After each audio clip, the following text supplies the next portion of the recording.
معزز سامعین،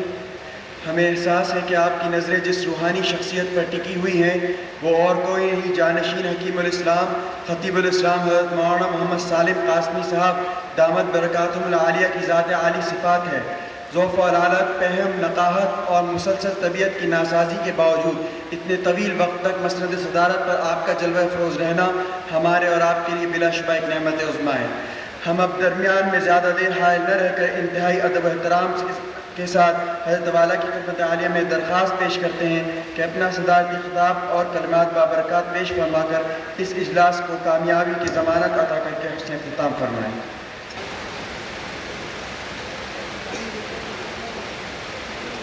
والسلام علی عبادہ الذین اصطفیٰ،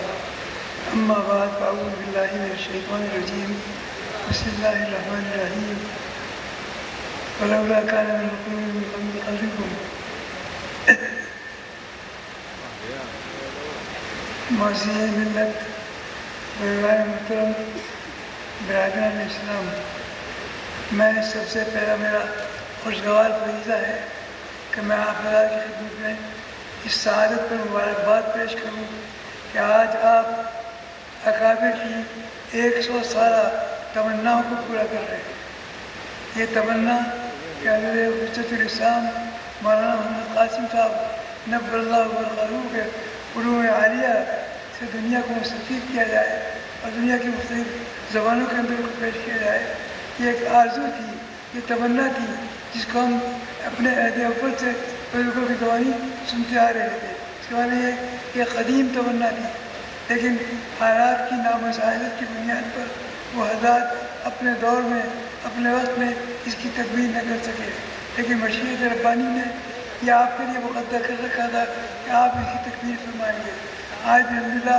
آپ بصیرت خط مبارکباد کے مستحق ہیں کہ اللہ تعالیٰ نے یہ عظیم سعادت آپ کے مقدر میں لکھی، تو آپ کو یہ شرف حاصل ہوا کہ وہ تمنا پوری کر رہے ہیں اس کے ماشاء۔ یہاں کسی تفصیل میں جانے کا موقع نہیں ہے، بات یہ ہے کہ حضرت کا یہ امتیاز ہے، حضرت حجت الاسلام مولانا محمد قاسم صاحب ایک علمی امتیاز ہے، ایک عملی امتیاز۔ علمی امتیاز تو حضرت کا یہ ہے کہ حضرت والا کی رات وہ تھی کہ جو اس مادی کائنات کے اندر محسوسات، مشاہدات اور تجربات جو مادی ہوتے ہیں ان کو بنیاد استدلال بنا کر، دلیل کی بنیاد بنا کر اس سے وہ دلیل پیدا کرتے تھے جو کسی امر معقول کو ثابت کرتے ہیں۔ یہ ایسا طریقہ تھا کہ یہ جدید علم کلام کہا جا سکتا ہے۔ حضرت نے اس علم کلام کی بنیاد ہے کہ محسوسات سے، مشاہدات سے اور تجربات کو بنیاد بنا کر، مستند بنا کر اور اس طریقے سے معقولات کا اثبات کرنا یہ کوئی معمولی بات نہیں، یہ فطرت انسانی کے عین مطابق ہے اور یہ دلیل ناقابل رد ہوتی ہے۔ اس لیے اللہ نے یہ قدرت ان کو کمال عطا فرمایا تھا اور ندرت علم عطا فرمائی تھی کہ آپ ان چیزوں سے دائرۂ معقولہ پیدا کرتے تھے کیونکہ یہ سب مادی چیزیں ہیں۔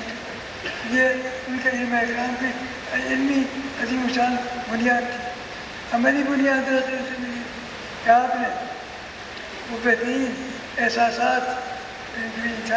انسانی احساسات اور پاکیزہ جذبات اور اسی طریقے سے کامل نظام حیات اور اسلامی تعلیمات، یہ 4 بنیادیں ہیں کہ جو اسلام کی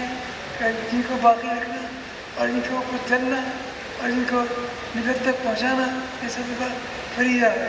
حضرت نے عملی طور پر ان 4 چیزوں کو ملت کے اندر زندہ کیا اور دور وہ تھا کہ جس میں حضرت والا کو یہ کام اس لیے کرنا پڑا کہ اس وقت چھائی ہوئی تھی جہالت اور بدعات، جسے آ کر ان تمام اسلامی بنیادوں کو پس پوش ڈال دیا تھا اور انکار کر دیا تھا کہ لوگوں کا اتفاق اس کے باقی نہیں رہ گیا۔ اس لیے ضرورت تھی اس بات کی کہ ان بنیادوں کو زندہ کیا جائے، پاکیزہ احساسات ہوں، پاکیزہ جذبات ہوں اور اسی وجہ سے نظام حیات مکمل ہو اور اسے اسلامی تعلیمات ہو۔ اسلامی تعلیمات کی روشنی میں ان 4 چیزوں کو لانا اور استدلال کے اندر، دلیل کے اندر ان 3 چیزوں سے کام لینا، کیونکہ حضرت نے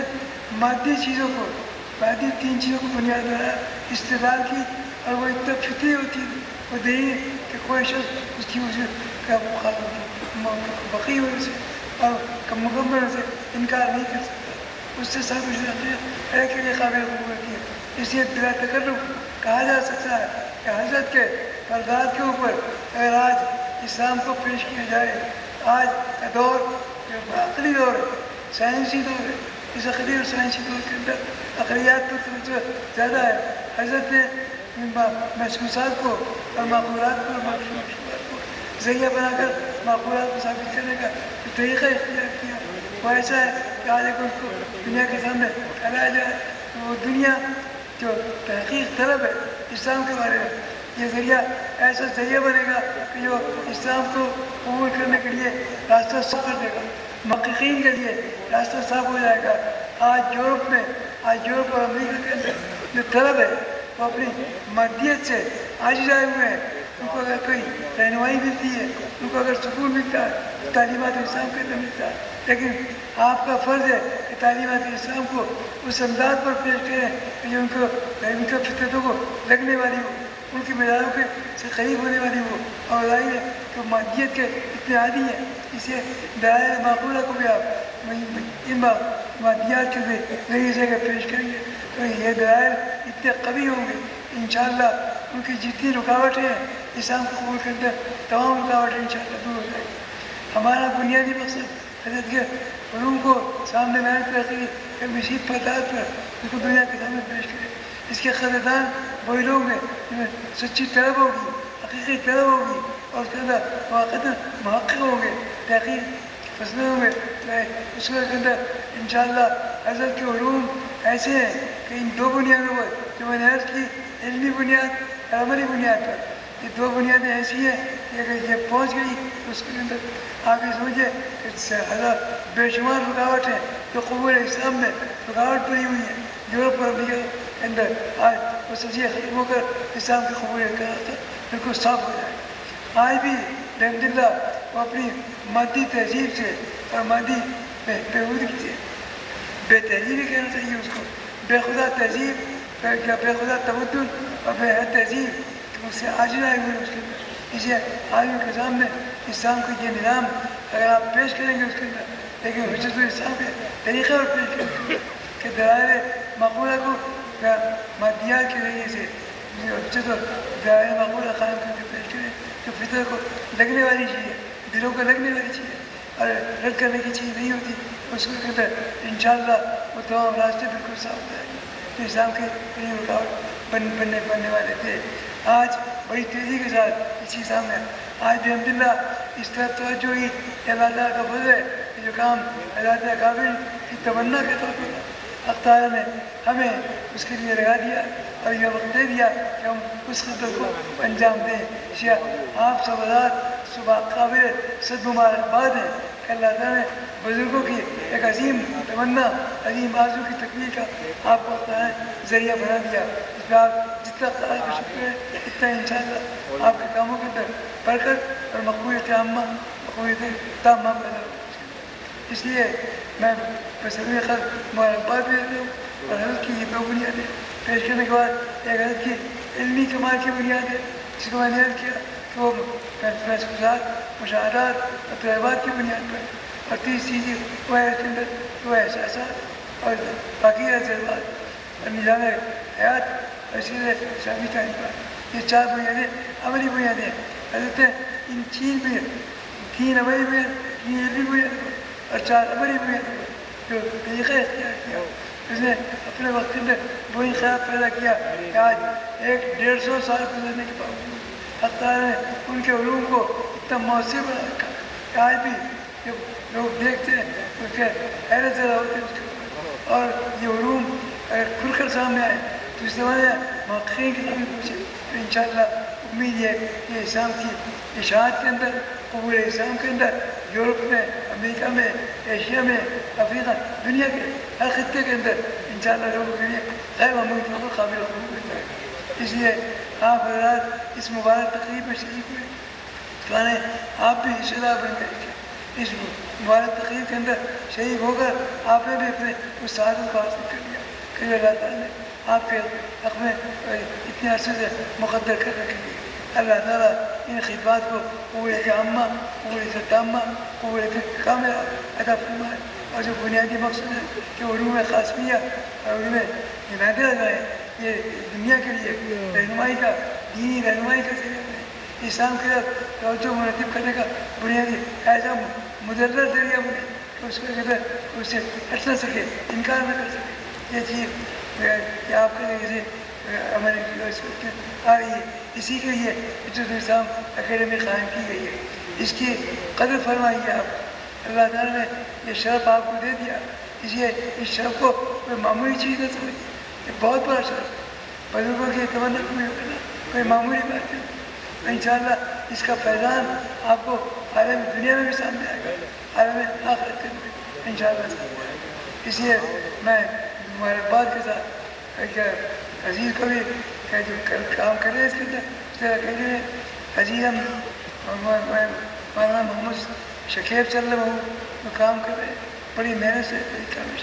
کم عمری کے باوجود ماشاءاللہ اللہ تعالیٰ نے جو ذوق سلیم ان کو عطا فرمایا، علم صحیح عطا فرمایا، اس نے بہت تھوڑے عرصے میں اس کا ثبوت دے دیا کہ وہ فکر صحیح کے اوپر چل رہے ہیں، اور انشاءاللہ توقع ہے کہ مستقبل میں علوم قاسمیہ کی غیر معمولی پہلوانی دنیا کی مختلف پہلوانی میں بہت سلیقے کے ساتھ وہ کر سکیں۔ اس لیے جو لوگ اس سے متوجہ ہیں اس کی قدر کریں اور اس کو پہچانیں۔ یہ ایک عالمگیر پیغام ہے، یہ چھوٹا موٹا کام نہیں، بلکہ یہ کہ اسلام کی اشاعت کا، اسلام کی قبولیت کے لیے ایک ایسا راستہ آپ پیدا کر رہے ہیں جس سے توقع ہے کہ انشاءاللہ غیر معمولی طور پر پورے عالم کے اندر، دنیا کے ہر خطے کے اندر، ہر ملک کے اندر قبولیت جو کہ دور حاضر کے بے خدا تمدن اور بے حیات تہذیب سے آج آئی ہوئی دنیا اس طرف توجہ کرے گی آپ، اور یہ آپ کی طرف سے ایک ایسا رہنمائی ہوگی جو انشاءاللہ آپ کے لیے دنیا کے اندر مسرت کا بارش رہے گی، جبکہ اسلام کا اشاعت ہوگی سے آخر کے آپ کو انشاءاللہ نجات کا ذریعہ ہوگی۔ اس لیے میں بطور خاص بھی درخواست کروں گا کہ اس طرف اپنی توجہات کو آپ مرتب رکھیں اور اپنی غائبانہ میں اس کی حق میں دعائیں کریں کہ اللہ تعالیٰ ہماری ٹوٹی پوری ان خدمات کو قبولیت عامہ عطا فرمائے اور عالمگیر پیمانے پر اس کی مقبولیت پیدا کر کے اس کو مؤثر فرما دے، اور جو مقصد دنیا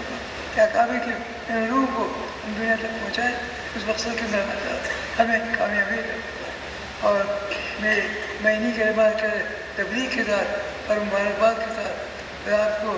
یہی عرض کرنا چاہتا ہوں کہ اس پر شکر بھی کیجیے اور ساتھ ساتھ کے اندر اس کے اندر دعا بھی کیجیے کہ جس کام کا آغاز ہم نے کیا ہے، ہمارا کام اللہ کے بھروسے پر ہوتا ہے، سر و سامان پر نہیں ہوتا، بے سر و سامانی کے ساتھ اللہ کے بھروسے پر ہوتا ہے، چاہے اسی بنیاد پر داروں کی اکابر کی روایت ہے، اللہ کے بھروسے کام شروع کیا ہے، کام بہت بڑا ہے، کام عالمگیر ہے، آج پوری دنیا کے لیے، لیکن ہمارے ہاتھ پاؤں تھوڑے چھوٹے ہیں۔ کیا یہ کہہ سکتے ہیں، ہم یہ کہہ سکتے ہیں کہ منہ میرا بہت چھوٹا ہے اور بات بڑی ہے، اس لیے میں کہہ سکتا ہوں کہ ہم نے بڑی بات شروع کی ہے، لیکن اللہ کے بھروسے امید ہے کہ تعالیٰ آپ حضرات کے اخلاص کی برکت سے، دعاؤں کی برکت سے اس کو قبولیت عامہ عطا فرمائے گا اور اس کا فیضان عالمگیر ہوگا۔ اللہ تعالیٰ ہمیں اسی پر استقامت اور اصلاح کامل کے ساتھ کام کرنے کی توفیق فرمائے۔ میں انہی کلمات کے ساتھ آپ سے رخصت ہو رہا ہوں اور مبارکباد آپ کو پیش کر کے رخصت ہو رہا ہوں آپ سے۔ وآخر دعوانا